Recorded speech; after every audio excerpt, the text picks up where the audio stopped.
muito boa tarde. Estamos aqui mais uma vez com o nosso estudo do cristianismo e a eclesiologia, né? E hoje encerra a primeira etapa. Quem acompanhou o nosso primeiro vídeo, que foi a introdução, percebeu que essa primeira etapa ela é a relação da igreja com algumas coisas que nós vemos hoje. Primeiro falamos da sociedade de maneira geral, depois falamos da relação com a política, a igreja com a política, depois falamos da relação da igreja com outras culturas, depois falamos de outras religiões e foi uma boa viagem.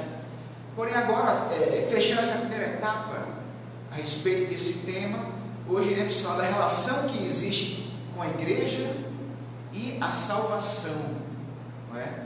Então eu botei aqui essa imagem que tudo tem a ver com o nosso tema hoje, evangelismo, a mão e até o globo, né, presente na mão, certo?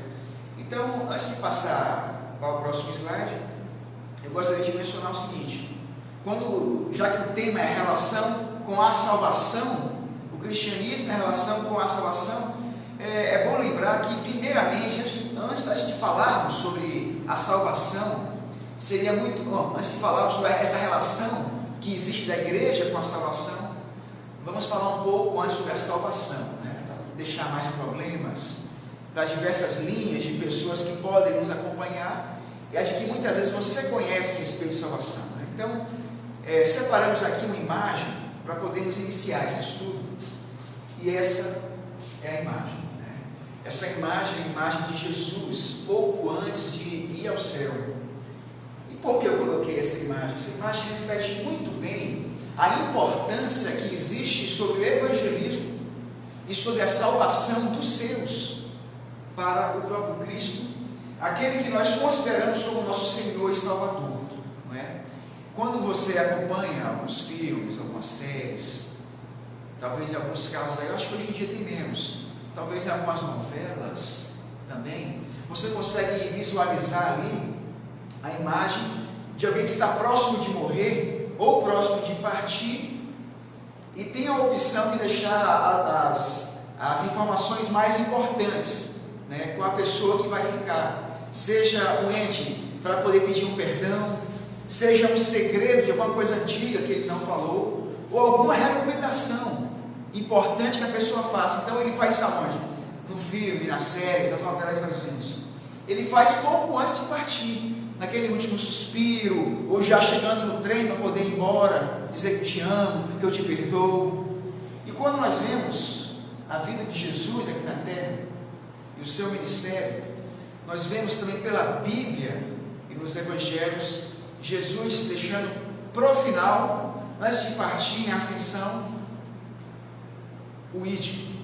Portanto, o ide, pregai, discipulai, fazei discípulos, tudo dentro do projeto da salvação.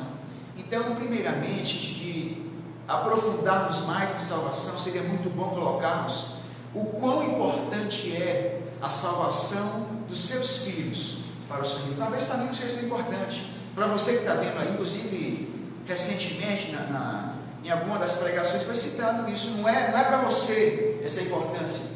A sua posição, que se diz servo do Senhor, é de servo. Então, se é importante para o seu Senhor isso, e nós sabemos que é o mais importante em atividade para nós aqui na terra, que é testemunhar e pregar o Evangelho, se é importante para o Pai isso, então nós temos que assumir em nossas atitudes que para mim também tem que ser importante. Eu tenho que projetar, eu tenho que agir, tenho que planejar algumas ações que correspondem à pregação do Evangelho, para alcançar o máximo de pessoas possíveis para a salvação, certo? Então é bom relatar esse ponto principal. Agora, para podermos falar e enfatizar a respeito da salvação que nós cremos pela Bíblia, nós precisamos voltar um pouco para o passado, né? Nós estamos vendo aqui uma imagem, a imagem de Abraão, né, em sacrifício com o seu filho. Eu já falei na vez passada a respeito de outras religiões, de que se você for visualizar e fazer um estudo sobre outros povos e outras civilizações, você vai conseguir observar que elas, praticamente todas, talvez com exceção de uma ou outra, não porque não fizesse, mas sim porque não há como provar aquilo que eles faziam, todos eles tinham o costume de sacrificar, não é? Porque o sacrifício, assim como foi passado para o seu povo, era uma maneira que tinham de remir os seus pecados, redimir dos pecados e de alguma maneira alegrar e satisfazer a divindade por alguma ação. Irmãos, não que Deus vai chegar lá em cima, assim que você queimar em sacrifício uma ovelha aqui, essa ovelha vai sumir da face da terra, deixa de adicionar matéria aqui e passa a ser uma ovelha no céu, e Deus aproveitar essa ovelha lá com ele para passear, porque você aqui queimou em sacrifício por amor a ele. Não quer dizer isso, certo? Seria bom também visualizarmos a importância que tinha o sacrifício, não talvez para o próprio Deus, mas para aquelas pessoas que diziam que o amavam, para aquelas pessoas que diziam que viviam a vida de oração, né? É bom ressaltar, irmãos, que como todos os antigos povos tinham essa visão, né, de sacrifícios, então o próprio Deus ele veio, tornou-se carne, e ele mesmo se colocou em sacrifício para a humanidade, ele mesmo. Então isso fez o quê? Isso alterou muita coisa, porque agora a humanidade passou agora a ter uma relação com o próprio Deus, não mais através de sacrifícios, mas sim através da salvação naquele que morreu na cruz, naquele que sacrificou o próprio Jesus como Senhor e Salvador de nossas vidas. Então agora esse modelo dessa nova aliança muda, porque agora, aceitando Jesus como Senhor e Salvador, agora nós estamos nessa condição de podermos ser salvos, certo? Mas antes de passar para o próximo slide, eu queria ressaltar algo muito importante. Você deve estar se perguntando, mas então quer dizer que antigamente a salvação só viria se a pessoa chegasse e colocasse o sacrifício em altar e queimasse para poder tentar equilibrar a situação. Irmãos, não era isso que salvava, né? Talvez eu não tenha outra oportunidade de falar sobre salvação como estou falando no tema de hoje. Mas como era a salvação antigamente? Assim como Paulo relatou, e relatou muito bem na Bíblia, a salvação era pela fé.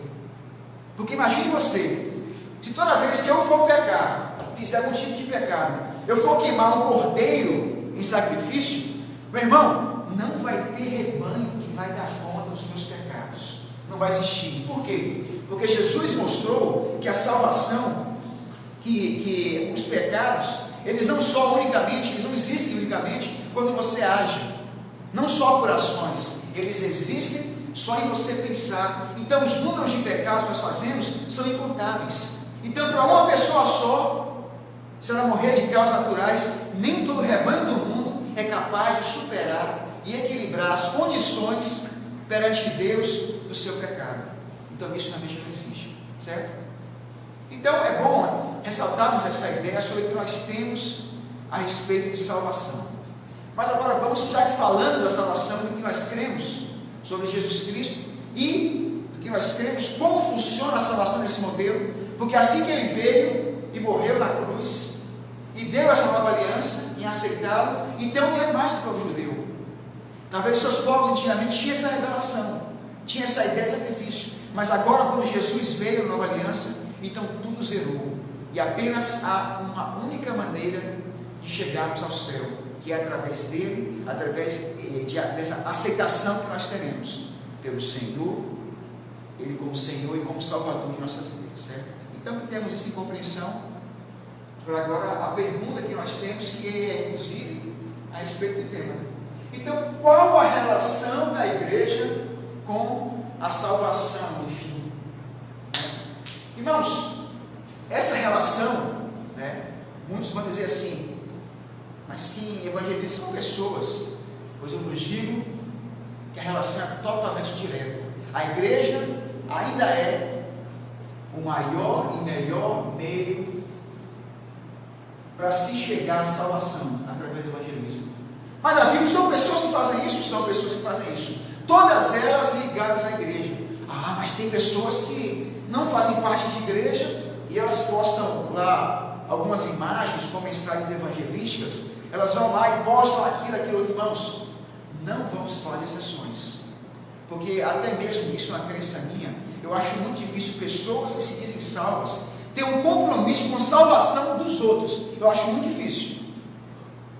Acho muito difícil pessoas que se dizem salvas terem também não querer ter ligação com a igreja, quando a Bíblia é clara na importância da igreja para a vida do ser humano. Então, não vamos fazer exceções. De maneira geral, a igreja trabalha de maneira direta com o evangelismo. E nós falamos assim, o próprio Paulo, juntamente com Barnabé, nós achamos assim, não, ele foi por conta própria, foi lá e não. A igreja de Antioquia trabalhou ali por trás como uma espécie de financiadora. E não só Paulo. Nós vemos na história aqui, talvez, não digo talvez, com mais certeza, o evangelho jamais teria chegado para mim e para você que está assistindo agora, se não fosse por igrejas, porque elas financiaram, elas estiveram por trás da salvação, de maneira direta. Então jamais desmereça a imagem da igreja com relação a isso. Agora, existe agora outra confusão sobre isso, né? Que é qual? São pessoas acharem que não. Então, já que a igreja é diretamente ligada à salvação, então se eu frequentar uma igreja, eu vou ser salvo. É isso aí, está erradíssimo. Ninguém é salvo por frequentar uma igreja. Meu irmão, por ser salvo, você faz parte de uma igreja. Você colabora, você faz parte do corpo de Cristo, por ser salvo. Agora, se você frequentar a igreja nesse sentido, não podemos também descartar a grande possibilidade de, na igreja, você encontrar a salvação em Cristo Jesus, pelas leituras, pela palavra do pastor, pelo apelo, pelas músicas, que também serviram de objeto, de meio para isso. Agora, não é ela que salva, ela é simplesmente um veículo. Então, que tenhamos isso em vista. E foi um prazer, irmãos. Na próxima semana, no nosso próximo estudo, estaremos agora trazendo a relação do cristianismo, vamos dizer, de maneira contemporânea, a religião cristã de maneira contemporânea, certo? Até lá, eu vou dar mais detalhes no próximo estudo. Que tenhamos uma ótima tarde e até o próximo estudo.